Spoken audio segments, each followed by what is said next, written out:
Shalom, puji Tuhan Bapak Ibu Saudara sekalian. Jikalau pada pagi hari ini kita boleh bertemu kembali di dalam kasih dan setianya, mari sebelum kita mulai acara Manarema pada pagi hari ini, kita buka di dalam doa. Kami bersyukur padamu ya Tuhan atas kasih setia dan pertolongan Tuhan sepanjang malam, di mana kami boleh tidur dengan nyenyak, melepaskan segala kelelahan-kelelahan kami. Saat ini Tuhan, kami boleh kembali bangun untuk melaksanakan semua aktivitas kami. Mari Tuhan, bekali kami dengan kebenaran firman-Mu, sertai setiap langkah kehidupan kami, sertai setiap usaha pekerjaan kami. Kami tahu Tuhan, di luar Tuhan kami tak mampu berbuat apa-apa. Di luar Tuhan kami tak mampu berjalan sendiri. Tolong dan sertai Tuhan sepanjang aktivitas kami, pagi hingga sampai malam nanti. Terima kasih Bapa di surga. Di dalam nama Tuhan Yesus kami sudah berdoa dan mengucap syukur. Haleluya. Amin. Shalom Bapak Ibu Saudara sekalian. Kalau pada pagi hari ini kita boleh kembali bangun dengan tubuh yang sehat, mari sebelum kita mulai semua aktivitas kita mohon kemurahan Tuhan lewat kebenaran firman Tuhan yang hidup ini untuk menyertai dan menolong sepanjang perjalanan dan aktivitas kami. Mari kita buka acara Manarema pada pagi hari ini dengan judul Percaya.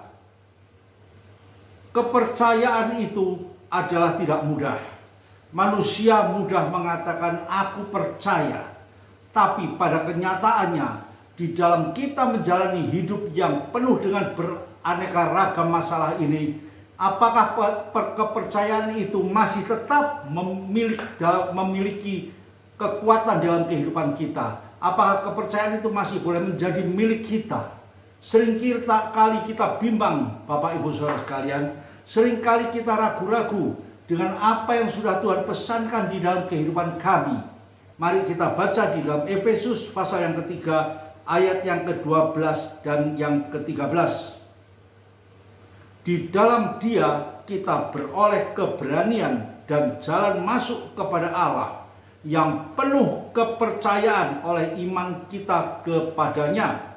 Sebab itu aku minta kepadamu, kata Rasul Paulus, supaya kamu jangan tawar hati melihat kesesakanku karena kesesakanku itu adalah kemuliaanmu.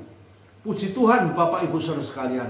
Bagaimana kita melihat sikap Rasul Paulus di dalam pelayanannya untuk meneguhkan iman-iman percaya orang-orang di Efesus. Di sini dituliskan, di dalam Dia, di dalam Yesus, kita beroleh keberanian dan jalan masuk kepada Allah. Kita memperoleh satu keberanian dengan iman kita.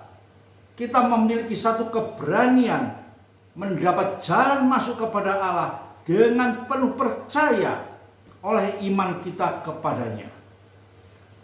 Di dalam ayat ini ditekankan dengan penuh percaya oleh iman kita kepadanya. Jadi fungsi iman itu ada sesuatu yang mutlak sebagai dasar kehidupan orang percaya.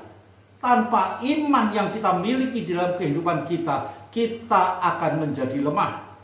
Kepercayaan kita akan goyah. Namun pada pagi hari ini, Rasul Paulus di dalam suratnya kepada Efesus, di sini dikatakan, di dalam Dia kita beroleh keberanian. Di dalam Dia kita beroleh jalan masuk sampai kepada Allah dengan penuh percaya oleh iman kita kepada Dia. Bapak Ibu Saudara sekalian, kita bisa melihat iman adalah memiliki peran penting di dalam kehidupan orang percaya. Kita harus memiliki iman yang sungguh-sungguh sempurna di dalam hidup ini. Percaya yang sungguh melahirkan iman yang teguh, yang akan menopang setiap langkah kehidupan kita, agar kita beroleh keberanian untuk melaksanakan hidup ini sebagai orang-orang percaya. Dan ini dikatakan oleh firman Tuhan, inilah jalan masuk kepada Allah. Kita tidak dapat berjalan sendiri, Bapak Ibu Saudara sekalian. Apakah kita mampu dengan kekuatan kita sendiri? Apakah kita dapat mengandalkan kekayaan kita untuk mencapai semua tujuan ini? Bapak Ibu Saudara sekalian, di sini dijelaskan tanpa keberanian, tanpa kepercayaan yang dimiliki secara sempurna sehingga memperoleh iman kita yang sempurna juga kepada Yesus Kristus. Kita tak mampu berbuat apa-apa. Dalam kehidupan kita, seringkali kita menjadi lemah. Dalam kehidupan kita, seringkali kita menghadapi masalah. Itu adalah sesuatu yang wajar. Selama kita hidup di dunia, kita tidak mungkin terlepas dari berbagai masalah. Tapi kita hidup sebagai orang percaya, kita memiliki jalan keluar yang berbeda dengan orang-orang dunia. Karena ada kuasa Roh Kudus, ada kekuatan ilahi yang menopang di dalam kehidupan kita. Kita tidak mudah menjadi lemah. Firman Tuhan pagi hari ini menuliskan di dalam Dia kita beroleh keberanian. Keberanian adalah satu faktor utama yang dapat menunjang kehidupan percaya kita, yang akan membangkitkan iman kita kepada Yesus Kristus. Dan itulah modal kekuatan yang sempurna di dalam kehidupan kita. Selanjutnya tadi dalam ayat yang ke-13 dikatakan, sebab itu aku minta kepadamu, Rasul Paulus minta kepada kita, minta kepada jemaat di Efesus, supaya kamu jangan tawar hati, bimbang, ragu-ragu, melihat kesesakanku karena kamu, melihat segala upayaku, melihat segala penderitaanku, karena kamu, karena kesesakan penderitaan itu adalah kemuliaan bagimu. Apa yang diperjuangkan oleh Rasul Paulus?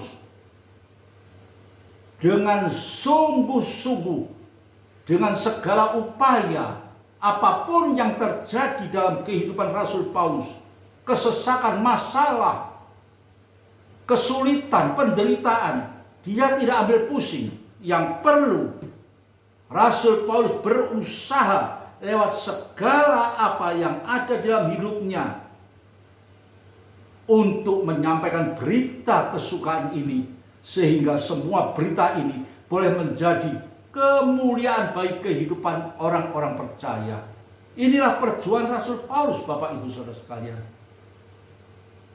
Kalau kita ingat di dalam Lukas pasal yang ke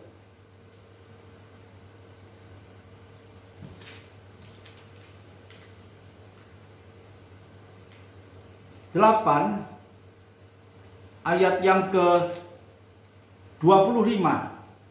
Lukas pasal yang ke-8 ayat yang ke-25. Di sini kita melihat bagaimana Tuhan Yesus ketika bersama-sama dengan murid-muridnya berlayar di tengah laut. Maka dikatakan di sini sekonyong-konyong air dan topan mengherdik, mengamuk, menerpa perahunya itu. Semua murid-muridnya menjadi takut. Di sini di dalam ayat yang ke-25 katakan, lalu katanya kepada mereka, di manakah kepercayaanmu? Kata Yesus. Maka takutlah mereka itu dan heran. Lalu berkatalah seorang kepada yang lain, siapa gerangan orang ini sehingga ia memberi perintah kepada angin dan air dan mereka taat kepadanya? Karena ada kuasa yang dimiliki oleh Yesus yang mampu meredakan air, topan yang menerpa dalam perahunya itu. Berarti apa? Mereka semua diancam dengan satu ketakutan, kematian yang terbayang dalam kehidupan mereka. Di dalam ayat yang 24 dikatakan, Maka datanglah murid-muridnya itu membangunkan Yesus. Katanya, "Guru, guru, kita binasa." Ia pun bangun lalu mengherdik angin dan air yang mengamuk itu. Dan angin dan air itu pun reda dan danau itu menjadi teduh. Apa yang membuat air itu reda dan danau itu menjadi teduh? Karena Yesus memiliki kuasa. Kuasa ilahi yang luar biasa ada di dalam kehidupan Tuhan Yesus. Memiliki satu keyakinan, percaya yang sungguh. Semua murid-muridnya itu takut. Semua murid-muridnya itu bingung. Siapakah orang ini? Tuhan Yesus mengatakan pada mereka, "Di manakah kepercayaanmu?" Inilah yang menjadi kekuatan bagi kita. Tadi dikatakan, ya, kita harus penuh percaya oleh iman kita kepada Dia. Seringkali kegagalan kita, Bapak Ibu Saudara sekalian, diwarnai oleh kelemahan kita sendiri. Kita jadi orang percaya, seringkali kita kurang percaya, kita ragu-ragu dengan apa yang ada di dalam kehidupan iman kita. Firman Tuhan pada pagi hari ini mengajak kepada kita, milikilah iman yang teguh, percaya yang sungguh, agar dalam kehidupan kita sebagai orang percaya, kita tidak mengalami kelemahan.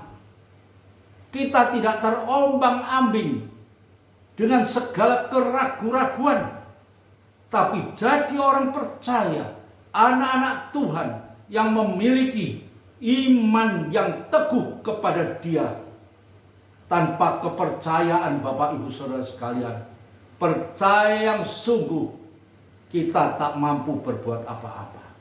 Apalagi di dalam kehidupan dunia pada saat ini. Setiap hari kita digoncangkan dengan suara-suara yang seringkali dapat melemahkan iman percaya kita. Kekhawatiran, ketakutan, ya, berbagai masalah menggoncangkan pikiran kita. Hati dan iman percaya kita ikut tergoncang. Namun pada pagi hari ini, firman Tuhan mengingatkan kepada kita apa yang dikatakan oleh Rasul Paulus. Ya, aku minta kepada kamu supaya kamu jangan tawar hati melihat kesesakanku, melihat penderitaanku, melihat upayaku, karena segala sesuatu yang ku derita, yang ku alami ini, aku selalu mengupayakan untuk kemuliaan-Mu, agar hidup kita ini benar-benar boleh menikmati kemuliaan Tuhan yang sudah Tuhan janjikan bagi hidup kita. Rasul Paulus pernah mengatakan, aku khawatir kalau segala jerih payahku, upayaku ini menjadi sia-sia. Inilah Bapak Ibu Saudara sekalian yang perlu kita cermati dalam hidup ini. Bahkan Tuhan Yesus sendiri, jikalau melihat kehidupan kita yang jatuh bangun di dalam kelemahan ini, mungkin Tuhan Yesus sendiri juga dapat mengatakan dan meragukan, jangan-jangan segala sesuatu, penderitaanku, pengorbananku itu akan menjadi sia-sia. Karena itu, Bapak Ibu Saudara sekalian, lewat kebenaran firman Tuhan pada pagi hari ini, kita mau koreksi dalam kehidupan kita. Apakah kita sudah memiliki percaya yang sungguh? Apakah kita jadi orang Kristen, orang percaya yang seringkali kita hidup dengan keraguan-raguan? Bapak Ibu Saudara sekalian, firman Tuhan yang begitu indah pada pagi hari ini mengingatkan kepada kita agar kita mau tetap percaya, setia dan taat sampai akhir. Itulah yang Tuhan mintakan bagi kehidupan kita semua. Hidup pada akhir zaman ini adalah merupakan satu kehidupan yang tidak mudah. Berbagai macam beban akan menerpa dalam kehidupan kita. Bahkan makin hari, bukan makin ringan, tapi beban ini makin hari akan makin berat. Bahkan kalau kita ingat, tidak lama lagi kita akan mengakhiri tahun 2023. Kita akan masuk di dalam tahun baru 2024. Apakah tahun yang baru ini akan membawa satu keceriaan di dalam kehidupan kita? Kita tidak tahu apa yang akan terjadi. Berita-berita yang sulit, berita-berita yang menakutkan selalu didengungkan di tengah-tengah kehidupan kita pada saat ini. Tapi pada pagi hari ini, patutlah kita percaya dengan sungguh apa yang dikatakan oleh Rasul Paulus. Ini adalah kehendak Tuhan yang Tuhan berikan bagi kita semua pada pagi hari ini. Pegang teguh kebenaran firman Tuhan. Milikilah iman yang teguh. Apapun yang terjadi, baiklah kita tetap berharap kepada Dia. Dia sang pencipta langit dan bumi, yang sanggup menyertai, menolong, dan melepaskan kita dari segala rasa takut, sehingga iman percaya kita boleh lebih hari, lebih bertumbuh, menyerahkan segala perkara di bawah kaki Tuhan. Karena hanya Tuhanlah, Tuhan di dalam Yesus Kristus yang mampu memberikan kekuatan, memberikan keringanan, bahkan memberikan masa depan yang penuh dengan pengharapan bagi kehidupan kita semua. Mari kita berdoa. Terima kasih Bapa di surga. Terima kasih buat firman-Mu yang indah pada pagi hari ini, yang sudah mengingatkan pada kita agar kita harus tetap memiliki iman yang teguh, percaya yang sungguh. Karena dengan kepercayaan yang sungguh, maka kami akan memiliki satu keberanian untuk melaksanakan semua kebenaran firman-Mu. Apapun yang terjadi, kami percaya Tuhan. Bahkan kami yakin Engkau tidak pernah tinggalkan kami. Engkau tetap menyertai sepanjang aktivitas kami. Engkau tetap menyertai sepanjang kehidupan kami selama kami hidup di dalam dunia ini. Terima kasih Bapa di surga. Meteraikan firman-Mu yang indah pada pagi hari ini di dalam sepanjang kehidupan kami, agar kami boleh tetap berjalan di dalam jalan kebenaran-Mu. Kami boleh tetap berjalan di dalam satu pengharapan yang sempurna di dalam Yesus Kristus. Terima kasih Bapa di surga. Terima kasih buat firman-Mu pada pagi hari ini. Dan di dalam nama Tuhan Yesus kami sudah berdoa dan mengucap syukur. Haleluya. Amin.